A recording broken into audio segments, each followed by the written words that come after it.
Greys Court. Faves.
front of the house. I think two of them are visible, maybe three visible.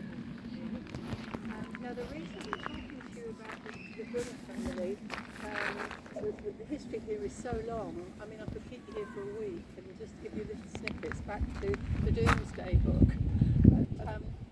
The Baronets were special in the sense that Elizabeth was a really keen gardener. She's very enthusiastic. She hadn't got any qualifications, but when they came here, she fell in love with the gardens. They had been neglected for years before, and it was a mission, and really her life's mission, as it turned out, to create the gardens as you will see them today. She lived here until she was 97, and she died in the year 2004. And still, there are still the family connections with the house. One of the sons, Hugo, the eldest son, comes back and visits the house quite frequently. He's well into his 90s now, and I believe he lives in Oxford, so he's not too far away, so he keeps contact with the property, but none of the family are now living in the property, but she was there until 2004. Okay? Right, the first garden I'm going to take you into is the Tower Garden. Okay, so I'll leave you up there. These white gardens are very popular, very fashionable. Some of you might have visited Sittinghurst in Kent. So that's the famous white garden that everybody really refers to. Elizabeth hadn't visited there, it was just a tackling visit she wanted to bring. The white garden here is very cool. To begin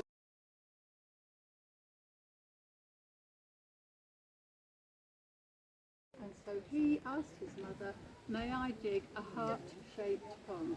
Very much heart-shaped. Well, I think, and I didn't believe until a few weeks ago actually, somebody told me there was some documentation in the archive to suggest that he actually did start to dig the pond. But I think he lost the template and now we have completely shaped. That's the family story behind the pond. Okay, the planting. I mentioned the bedding plants in the middle. Around the outside.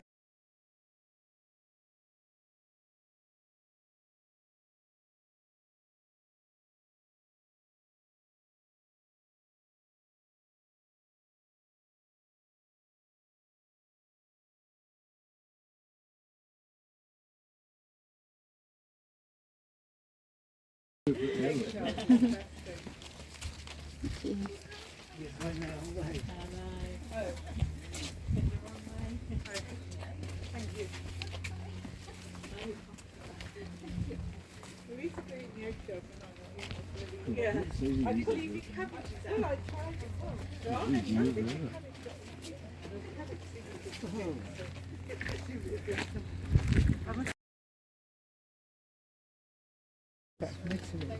really like to push the boat out when you play with anniversary presents. So that's what this is called, the anniversary wall. You can see the grapevines above.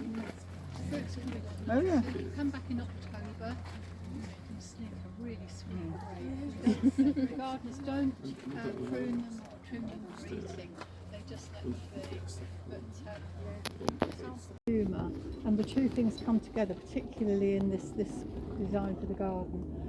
She used to tell her friends, tongue in cheek, a bit of a joke, she said, gardeners, they make such a fuss about growing things to eat. They're always moaning, they've got bad backs. So she said, my new kitchen garden is going to be full of joy and smiles, So she said, I'm going to have a fairground theme. Okay, so that was the idea behind the garden, a fairground theme. And there are some traces of that left. You asked me earlier on how would she recognise the garden today. There are a few traces left. These 4 green poles that you can see, a couple of them have got beans climbing up them. That was part of her idea behind the fairground theme, because they look a little bit like carousels. Yes, will you give her that? Maypoles. Yeah. Maypole dancing. Originally, well not originally, but during part of the design, Felix and Elizabeth liked to encourage young artists and craftspeople. So they often commissioned things to have in the garden that would help the young people to advertise their skills. And a wood carver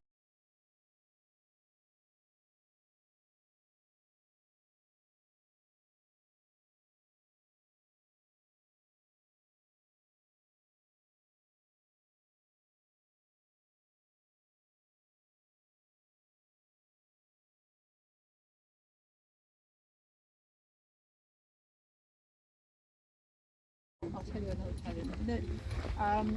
He named the rose Rosamundi after his mistress, the fair Rosamund. If you're a Wikipedia fan, there's another version of Rose, and ironically, I mean, I didn't hear that story until a couple of years ago, and I thought Rosamundi, it must be Rose of the World, because there's a Mappamundi in Hereford Cathedral, that's the first map of the world.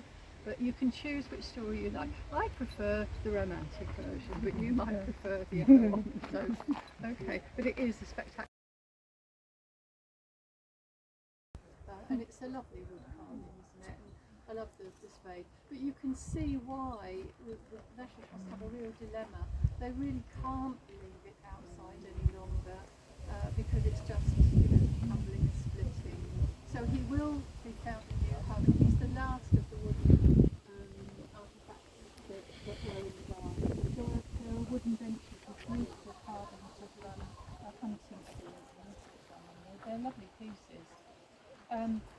Jacqueline Geldart, there's a date down here, I think it's 1976 or something like that. She's still alive. She's in her 90s, but I don't think she's wood carving anymore.